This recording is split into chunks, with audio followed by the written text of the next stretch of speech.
Okay, well, am I chairing? Would you like me to kick off, or who would like to do the introduction? You can share.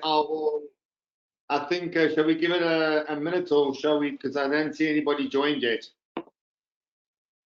Okay, well, I think we're running. So yeah, good news. So go on. Yep, so we're ready to kick off. All right, excellent. Okay, well, I'll advance the agenda, and then perhaps Andrew can introduce us and get us underway.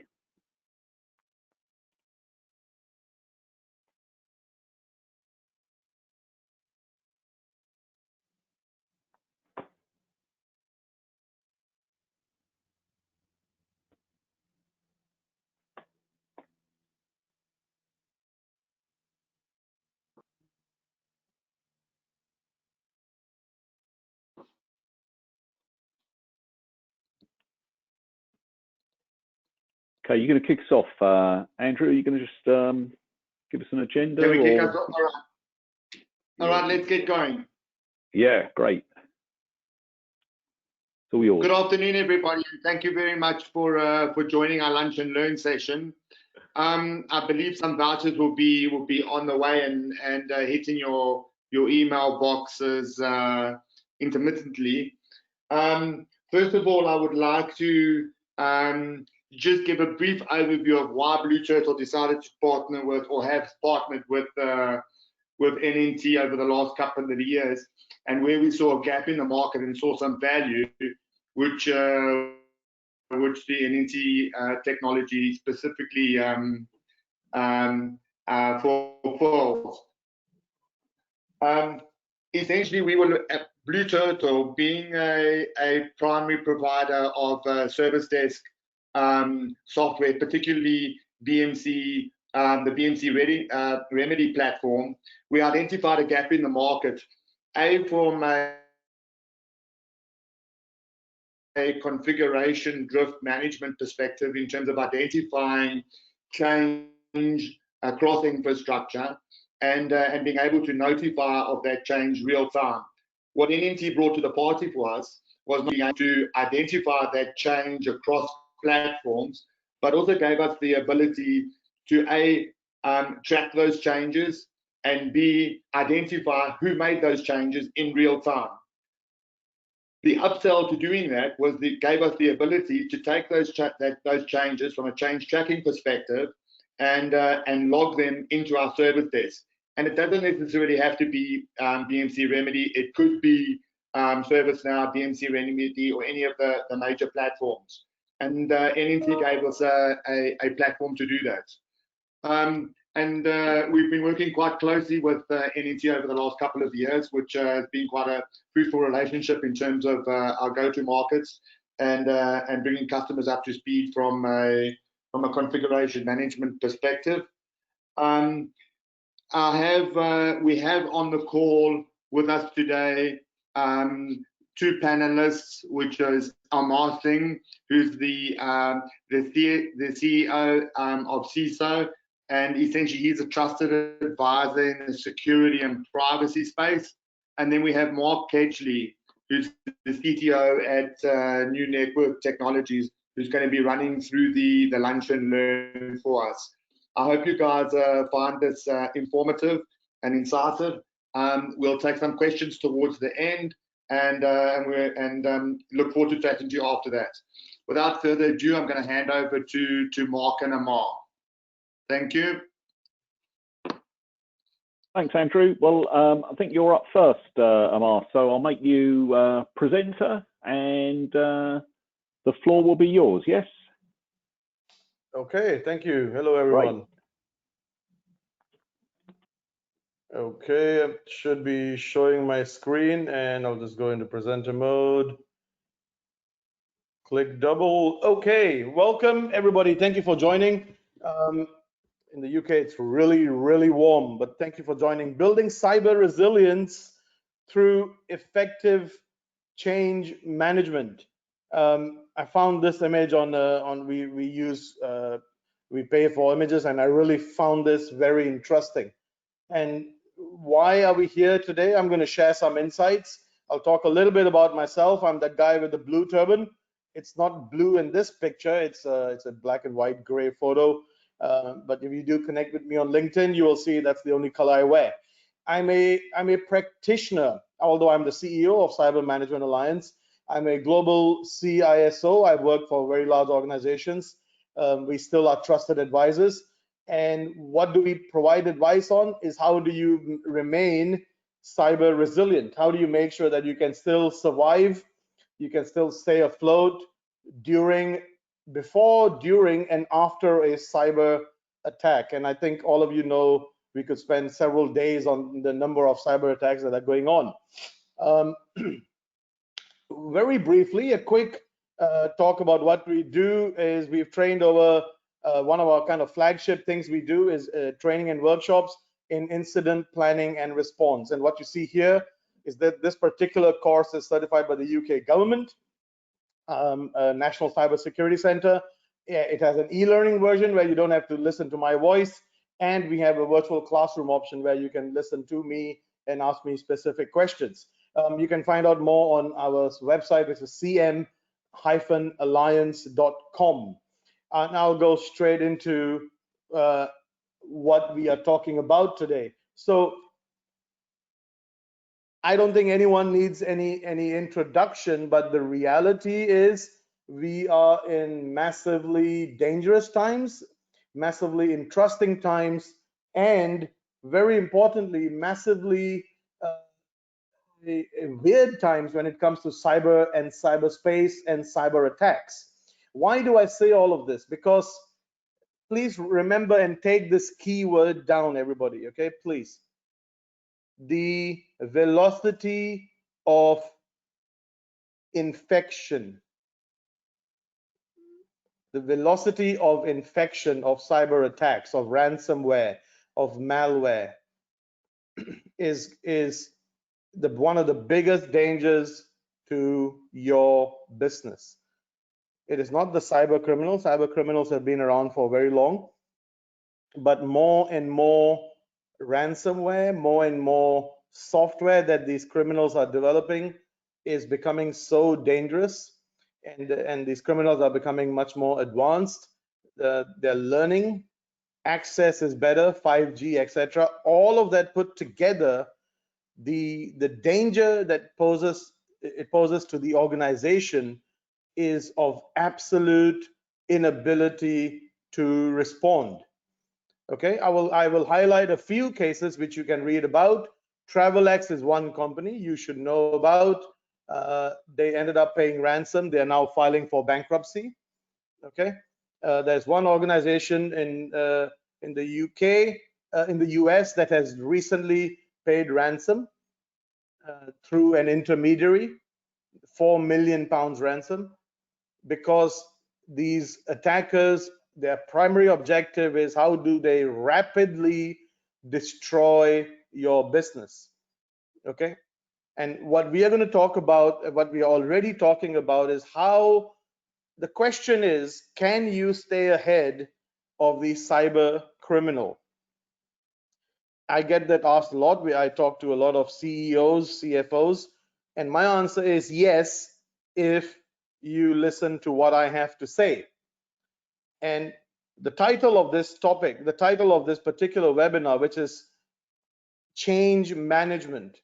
And this is not about, cab meetings. This is not about everyone agreeing, let's make a change, roll. No. What we are going to talk about is actually why is it so important to know what has changed.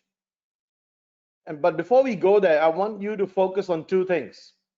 For your own business that you are operating, regardless of your location, this is a particular South African market that we're talking to, and we deal in pretty much all markets globally.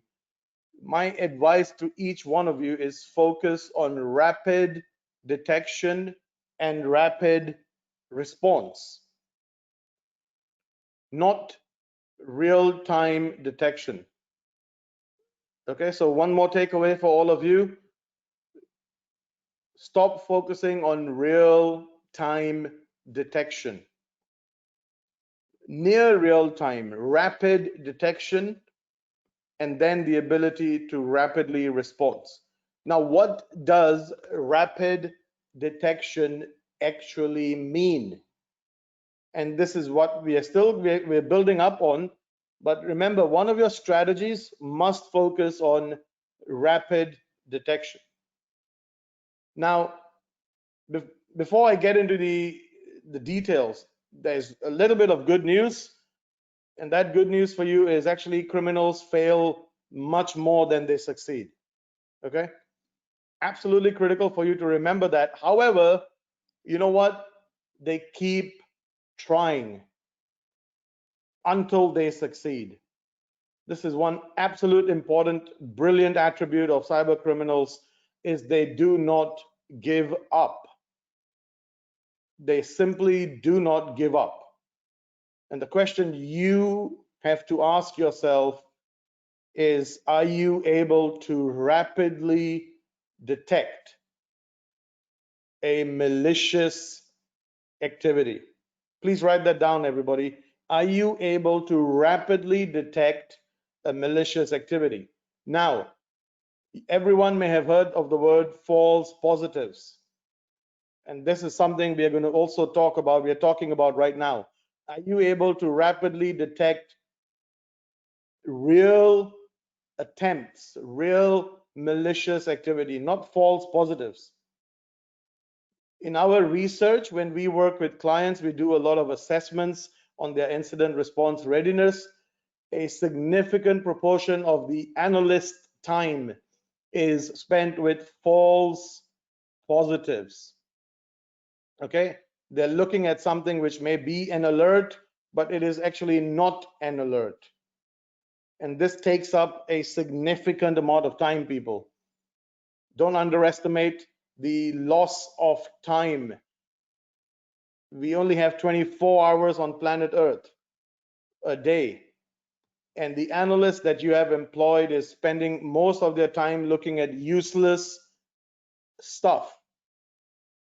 They cannot catch the criminal that is entering your organization because majority of the time he or she is spending their time looking at false positives. They're not focusing on what is good malicious activity or confirmed malicious activity. Now, let's take a quick 1 minute, if you don't mind, and let's look at what is the difference here, folks. Okay, so if you look on the screen right now, and it's a really important exercise. I mean, we won't spend too much time. I know this can get very, very intensive, and you will start pointing out maybe more than 6 differences. But this particular topic, can you detect accurately changes in your systems, in your critical systems? Not false positives. I'm not talking of false changes. I'm talking about the real changes. That's the question you've got to ask yourself. You may already have software that you think does it, but the question you have to ask, does it do it very quickly? But more importantly, does it do it accurately? As you can see the difference here, you got 6, 1, the sheep, the donkey, I think, the horse, etc., etc. So there's 6 highlighted differences. It's a bit of a fun take at this, but it is an absolutely really important topic, folks. If you don't know what has changed in your organization, right? If you do not know what has changed rapidly enough, not 6 months down the road, but if you don't know what file, what access, what attribute has changed, you are not going to be able to rapidly detect malicious activity. And we have very interesting discussions later on about NNT and how that does it. I've used it myself. But the key focus of this is you've got to focus on rapidly knowing what has changed. Okay? If you don't know what has changed, You're not going to be able, and here, I'm going to make a statement to everybody. Please listen very carefully. It's a slightly simplified statement, but for an attacker to succeed, okay? Remember, if an attacker doesn't succeed, you do not have to worry. Am I right? Yeah? If an attacker does not succeed in attacking your business, you have nothing to worry.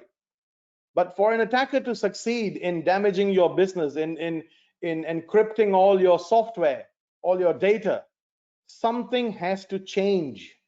A file, a DLL, something has to change.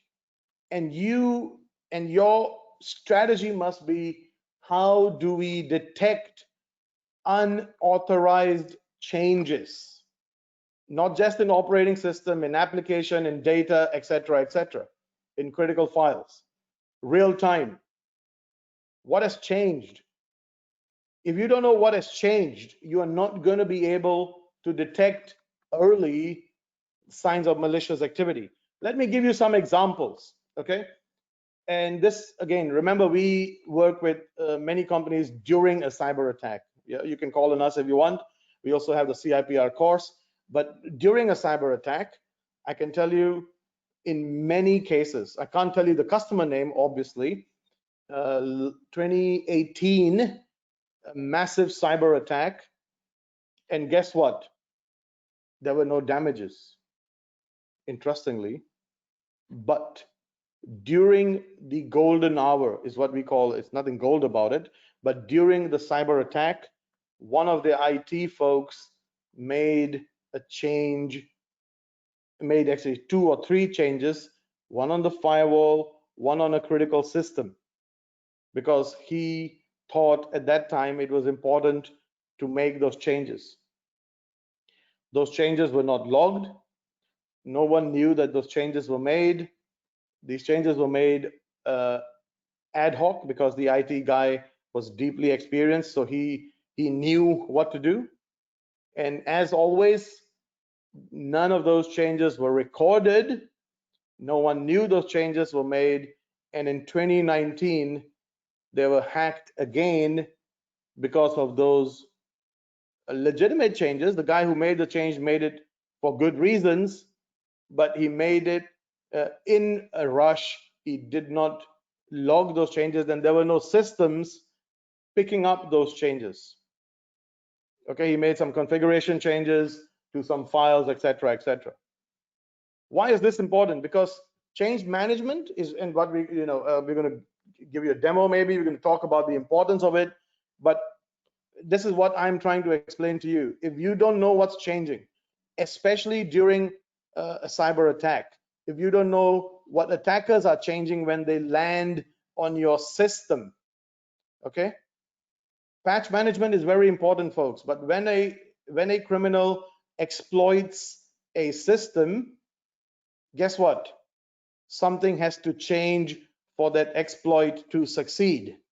And what you need to ask is, are you accurately going to detect that change, that unauthorized change?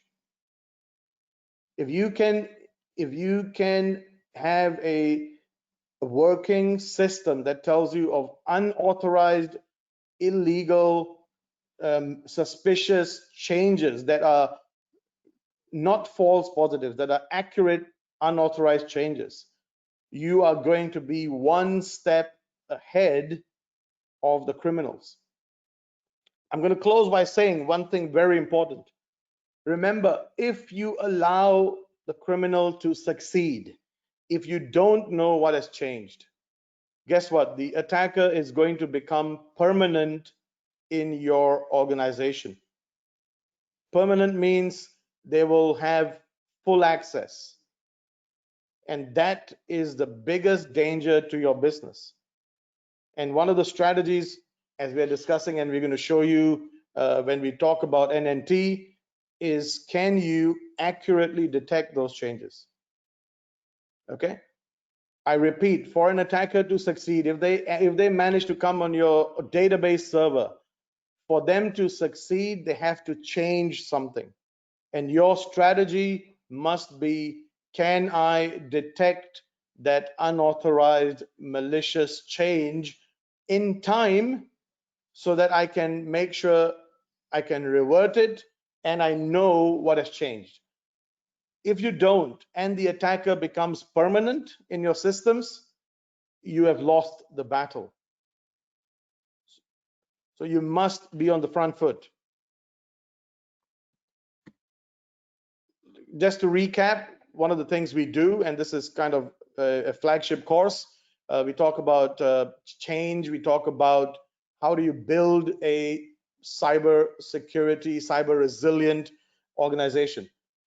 Do we have any questions? I'm just looking at all the questions. Mark, or Andrew, do we have any questions from the audience?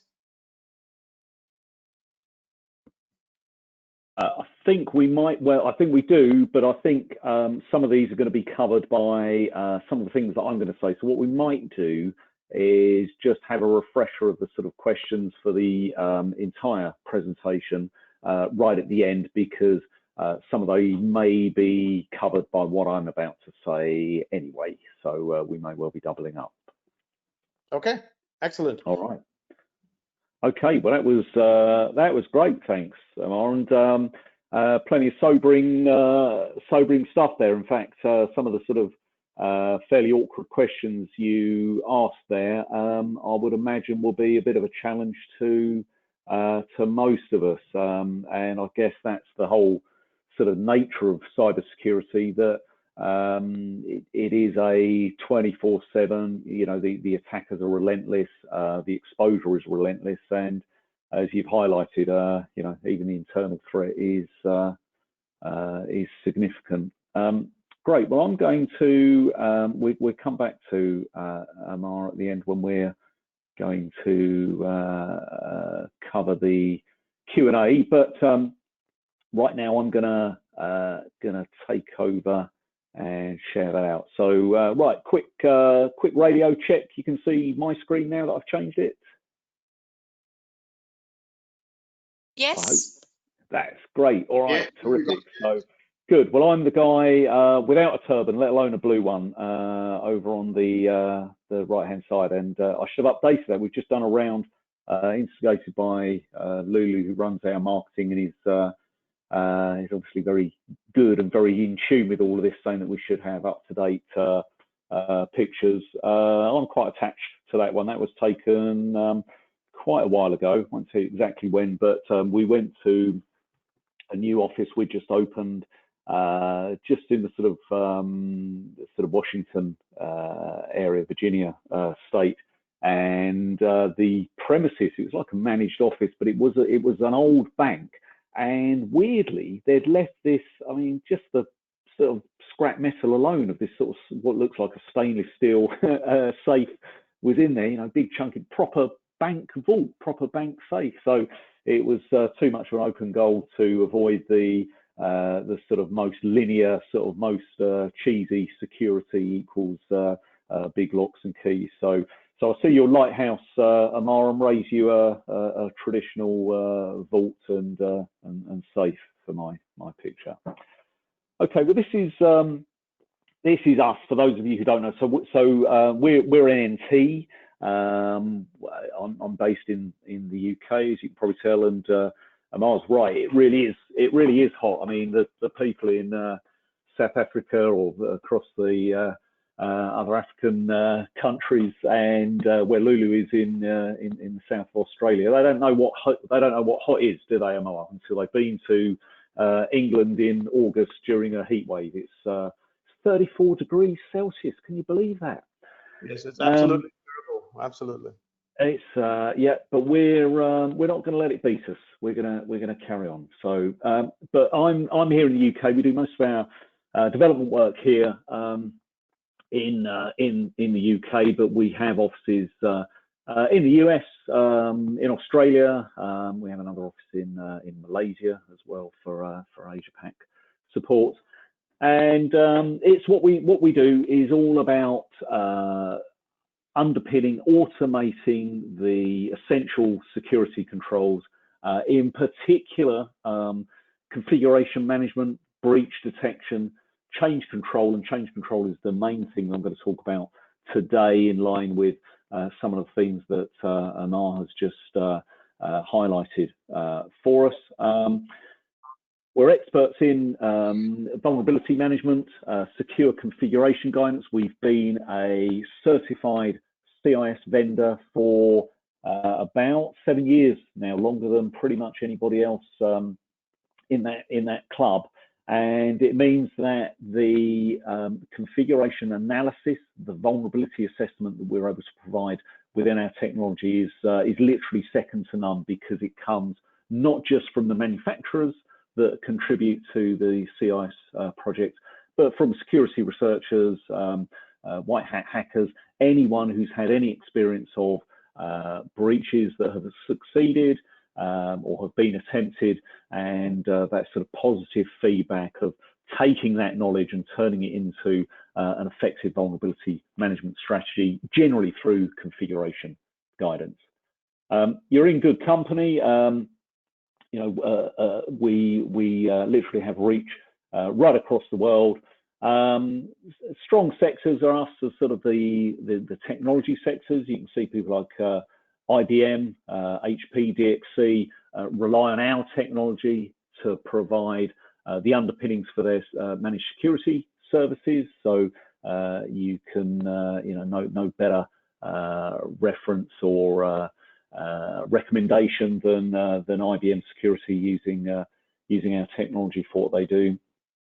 But then, right across major industries, pretty much anything where there's a compliance driver, a governance, or need to demonstrate and really absorb the sort of doctrine of secure control frameworks and operating security in everything they do, which is why people like the US Army uses Lockheed Martin, security defense contractors, as much as the big tech providers. So we're a pretty expert partner, and as Andrew mentioned, that partnership with Blue Turtle is really paying off, as we're able to get better coverage and better exposure in their markets. Okay, so a little bit, Mark gave us an update on some of these that I reference on these slides, and it's sometimes there is this sort of shock fatigue, or people get not quite deaf, but certainly sort of insulated against the impacts of some of these really big breaches that that resonate around the industry. But they really are important. I mean, you do get a bit numb to yet another big breach. What else is new? But these are really, really important lessons, because when we understand how these breaches happened, to let's face it, some of the best resourced and also most scrutinized, all these big organizations will have QSAs for PCI auditing. They'll have partners who want audit scrutiny of their security practices, and yet they are still being caught. The problem they've got in that being the bigger, better resourced organizations is that they're perhaps more of a obvious target. They have more people. They have more people opening attachments, clicking on links, more people to be subject to sort of socially engineered phishing attacks or some attacks. So, the higher the profile, the more the people, the more exposed you are, the better resourced you are. But still, as we're seeing, that's no guarantee for success. I'm just talking about WannaCry. I mean, it's kind of topical. We're all under attack from a sort of far more deadly, sort of invisible enemy at the moment, and everyone keeps safe. But that concept of a cyber global pandemic, we saw that 2017 WannaCry, and it's still, although it's a few years on from that kind of makes it more important. The fact that we were all sat here 3 years ago, sort of really surveying the devastation. I mean, in the UK in particular, it's unfortunately, our health service was infiltrated, was subject to WannaCry. Hospitals were shut down, operations were cancelled, and God forbid that happens at this point in time when health infrastructures are under sort of more stress than normal, because you really are getting into a life and death situation. But the point of it is that even though we all knew about WannaCry, WannaCry touched, well, as it shows there, hundreds of thousands of victims spread right across the world. Everyone knew about it. Everyone was talking about it. And yet we're still here, and we're still having breaches. We're still getting attacked. And it largely comes back to something, when WannaCry hit, it was a known vulnerability. The exploit that was used, which made WannaCry so bad, that sort of lateral worm capability, the Eternal Blue exploit, that was known about. Okay, it had only been known about for a month or a couple of months, really, but there was time. Vulnerability assessment technology knew about the risk of this exploit, and we had time to react. And yet, clearly, even in National Health Services in the UK and so on and so forth, that wasn't enough. So the message really is that security is great and available, but without the operation and without the real adherence, take this stuff seriously, the risk still exists. So come to the cybersecurity, but why is it still happening? Why is there still as many breaches happening in 2020 as there's ever been? Well, ironically for me, I think cybersecurity is seen as one of the fastest moving. It's one of the the most innovative sectors for IT, and it's seen as always breaking new ground. But ironically, there is an argument to say that it's actually lagging behind. The breach stats kind of back that up. There's not an especially great picture of cybersecurity vendors having won the war. And I think the reality is that as fast as cybersecurity moves, sort of IT operational, IT service management, IT delivery technologies are kind of moving faster and in different directions. We're all embracing the sort of microservices container world. That makes IT better because it's even more agile. People use these terms agile, but container starts within milliseconds. Virtual machines, let alone physical machines, let alone legacy platforms. People still using AIX systems, AS400s. There's too many of them out there, where a restart takes minutes or hours if you're lucky. These containers are up and running in milliseconds, and the advantages of that, the added performance, the added scalability, and the ability to stop and start, patch on the fly, improve services more quickly than ever before, literally in the blink of an eye, means that the matched agility of security is even further behind than before. I think that the container world, something like 75% of global organizations are going to be running some form of containerized application, 75% in the next couple of years. So it's just too big to ignore, but it presents its own challenges, and not least the fact that within traditional sort of enterprise or mid-level IT organization that we deal with, the fact is that container and sort of cloud applications won't just replace everything overnight, or even with a couple of years runway. There'll still be as many sort of legacy platforms, on-premises data centers, traditional hosted environments, as well as sort of perhaps more public cloud or container organizations. And despite that sort of spread and speed of change, we're still stuck with kind of the same technology, vulnerability scanners. That's still the right way to do vulnerability assessments. There's something like 140,000 known vulnerabilities that have been catalogued and documented, and scanning, running a thorough scan to ensure that they don't exist, let alone the sort of more tricky, the sort of configuration management, the sort of adherence to a baseline, the hardened build standard that we all need within an organization. Auditing systems to ensure compliance and vulnerability-free statuses. Traditionally, that takes hours, and the problem with an intensive scan means you can't do it when business services are being delivered. It's too risky. There's too much resource needed. So everyone's doing the same thing. Everyone runs their scans, once a month, over the weekend, overnight on a Sunday, whatever the quietest day of the week is. And you juxtapose that with containers being updated, microservices being changed, configuration, infrastructure as a service, changes being rolled out. There's a big gap between the two of these extremes.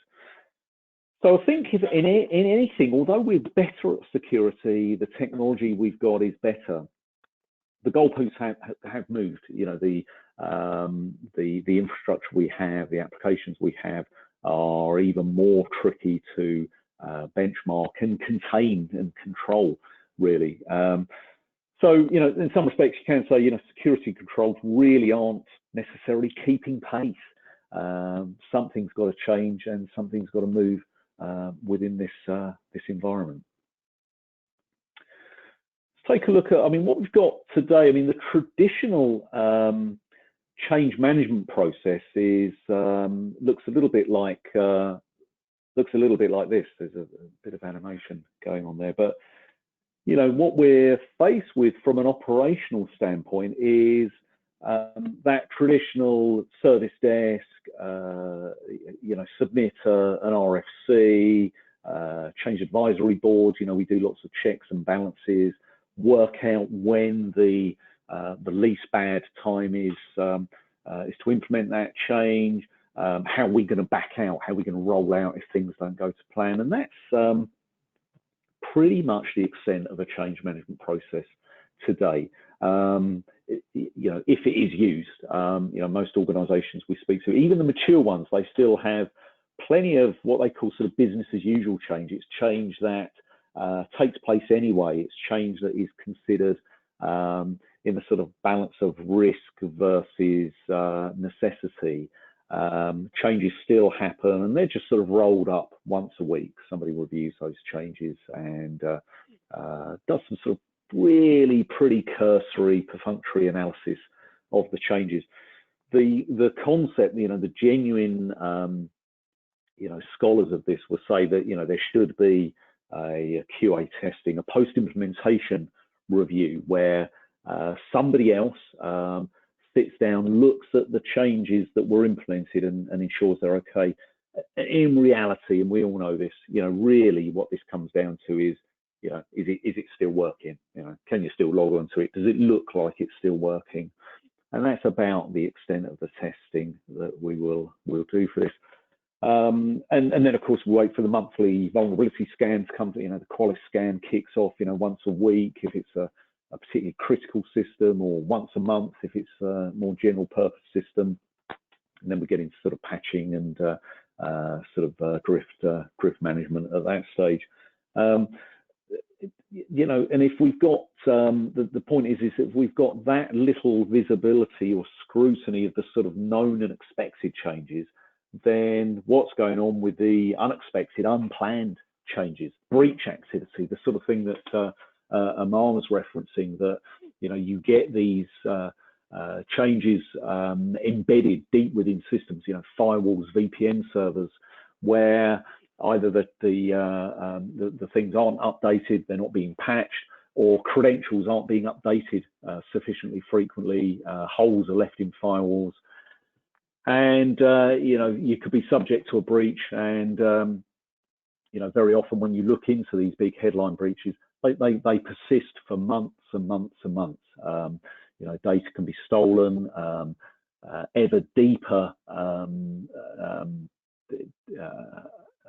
incursions into the IT infrastructure can take place as more credentials are gathered, more knowledge is gathered about the infrastructure, and some of the worst data breaches have happened because they've been allowed to be in place for weeks and weeks or even months. So what we advocate, I've got a dodgy animation going on here again, which has taken me a bit by surprise. But we've got an alternative, which is really binding in more of the sort of security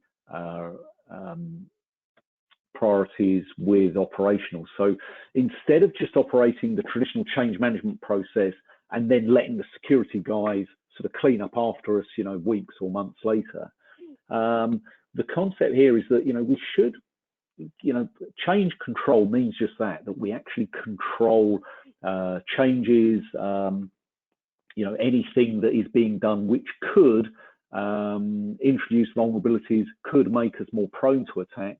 And also the converse of that, the greater the grasp we have of the planned and intended changes, that also means we've got a much better grasp of the unexpected, because we're better able to differentiate between the two, which I'll talk about in a moment. But you're probably groaning at this stage because I've taken something that was already over bureaucratic. People resented it. People don't like the change management process, and our solution is we'll add in even more steps and make it even more bureaucratic. Well, that's not what we're really saying here. The things that are highlighted in sort of yellow and green there, these are automated steps. So these things take place without you needing to do anything more than just run your change management process as usual. And in fact, even if you're the sort of organization that does more of this kind of business as usual approach to change management, you make certain changes, you make them patches. They're rolled out every week.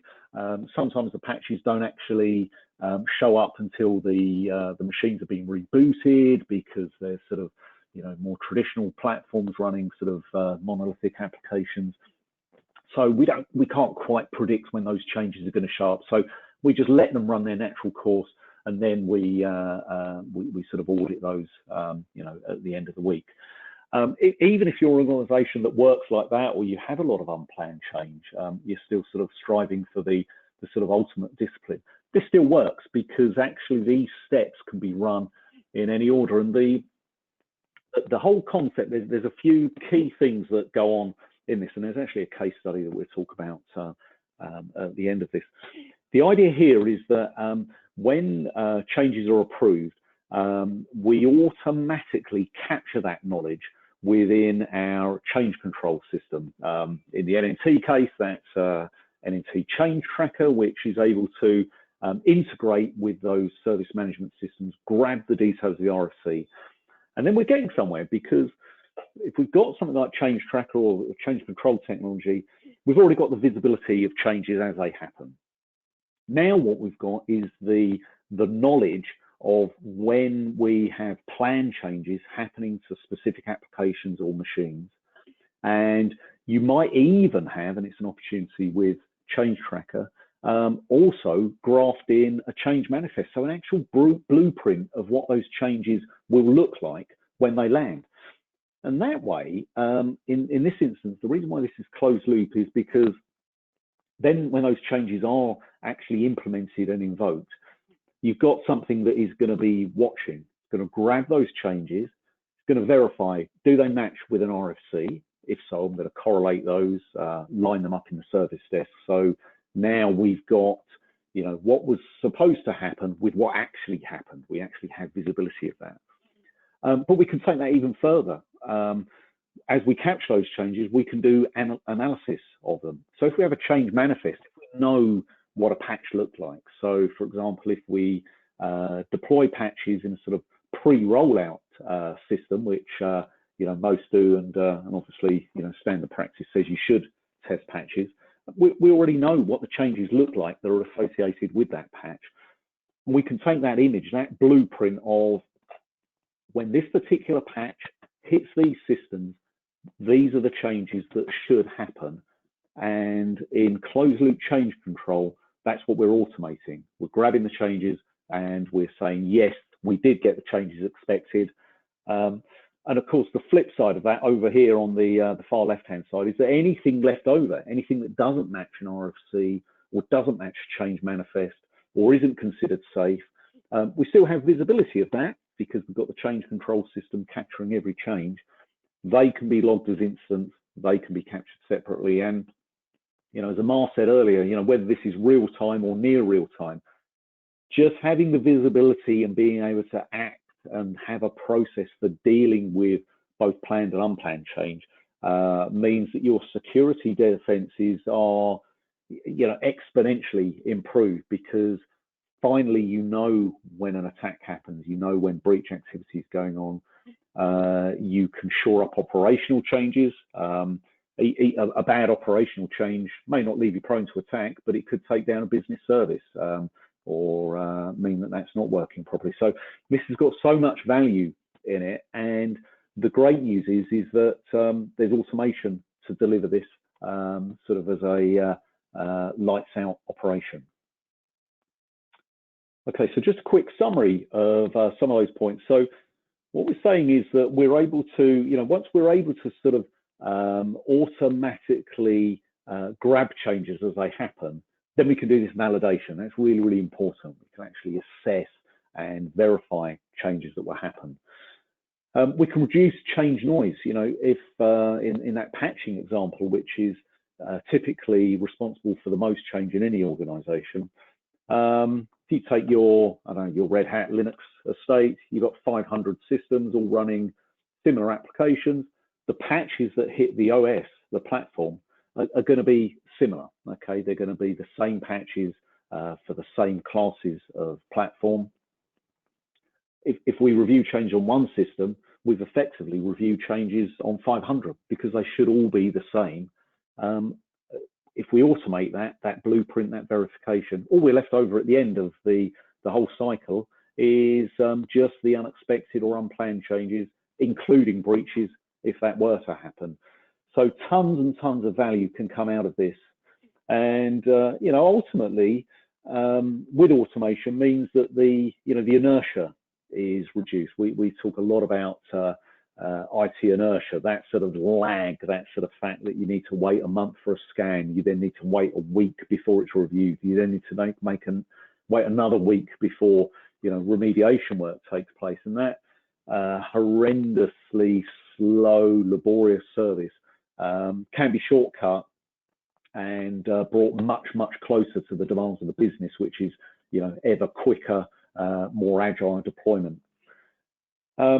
It all goes under the banner. I mean, when NNT talk about this sort of whole concept and methodology, we have a thing called Secure Ops, which is really sort of melding together these concepts that I've talked about, the idea of closed loop change control, the idea of breach detection, the idea of validation of planned change activity, and that comes into play. And what we've got here, and the cool thing is you know, where's the proof of this? Where's the evidence? I'm going to talk a little bit about a successful case study where Blue Turtle worked with NNT to provide exactly that, closed loop change control for Standard Bank Namibia in here, when you know, the other Standard Bank businesses are quickly following into line.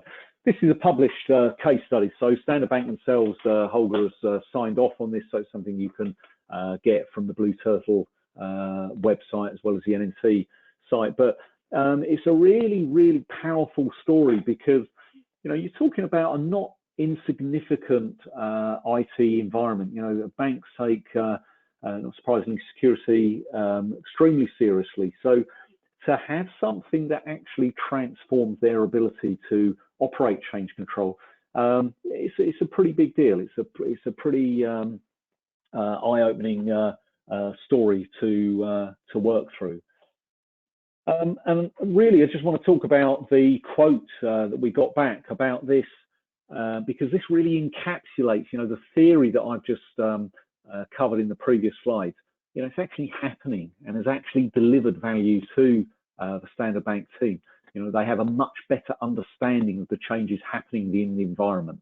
They're detecting all changes, and that's really giving them the sort of peace of mind that they're finally sort of in control. They would know if they have a breach, and equally their sort of operational standards are far more in lockstep with security. So it's great to have sort of published evidence of here's the theory and here's the proof, and anyone who has a compliance project or a security mission, or just if Amar sowed some seeds earlier, some of those questions he was asking, if you think, well, yeah, we really could do some help with that, talk to the Blue Turtle team, and they can get us involved to assist. But really, I think that's the wrap up of the session for us. I think we've still got a little bit of time for Q&A, which I think Lulu, we're going to get Amar back on, and I think Lulu is going to sort of hit us with any questions that are outstanding. But thanks for your time. Thanks for hearing us out, and be pleased to follow up after the event. Thanks very much, Kedge. Thanks, Mark. Thank you very much. Thanks. Sorry, Lulu. Maybe just to kick off the Q&A, Mark. I mean, I certainly have a couple of questions that spring to mind. So maybe as a start to it, I could pick your brain and shoot those to you before we should get the audience questions out. Okay, all right. Just from my side, I mean, in order to get the kind of change control that you've outlined in the deck and some of the scenarios that you've walked us through, with this, what kind of size of organization is this a fit for, or is it only relevant to larger scale infrastructures? So it's a great question, and it's one we're always a little bit wary of, because we sort of wheel out this, we talk about the spread of platforms. We talk about, I said it there, let's imagine you've got 500 Red Hat Linux systems. Well, a lot of our customers don't have anything like that. They're single IT manager operations. They're still worried about being breached, and they still have a security priority. And the cool thing is that this does work still in smaller organizations, as well as sort of banks and IBM security services. IBM security services, I mean, they're managing something like, I think it's about 40 or 50,000 endpoints on behalf of customers with a change tracker system. So that's sort of one end of the spectrum. We then have others where they're just literally covering a few, but security maintained. And because it's automated, whether you're using a service desk or not, the same principles apply. And I kept on talking about that business as usual process. We have plenty of organizations where they say, well, look, we're a small team. We kind of know when we're going to do patching. We don't have a change advisory board. We don't operate planned changes. That's great too, because what Change Tracker will do is still expose all the changes. It will still assign those to your regular scheduled patching window, so you know roughly which ones are likely to be patches, which ones aren't. We have Fast Cloud, which I didn't talk about, but that's an automated way of reviewing file changes. We can verify whether at least files you're getting changes for are whitelisted. They're known clean and safe. So there's a huge amount of automation we can bring even to smaller shops, which will improve their security. Fantastic. I think just one more from my side, if you don't mind, and I'm sure it's on a couple of people's lips, and that leads to something that you mentioned during the presentation in terms of vulnerability management. In terms of that, where would you see a theme tool fitting? Yeah, it's a good point, because I mean the classic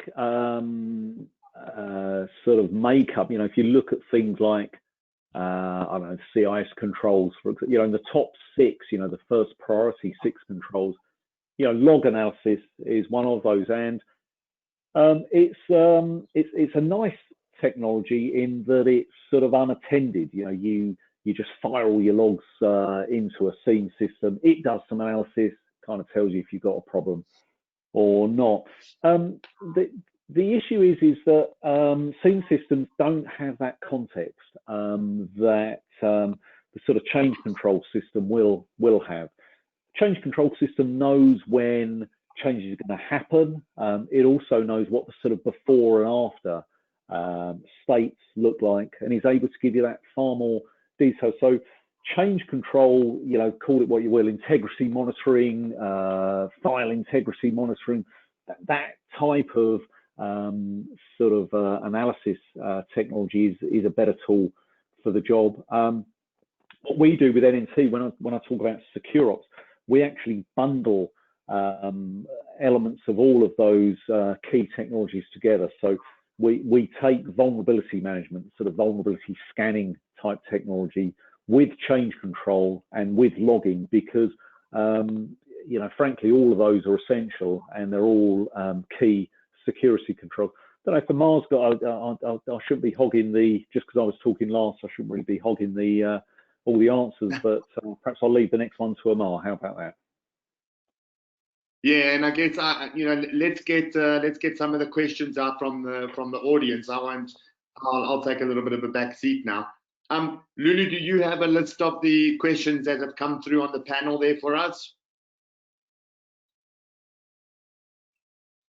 Yes, yeah, the questions are coming through. So how do you better influence management towards getting buy-in if they are less interested in understanding risks we are involved with as ICT security professionals? How much time do we have for that answer?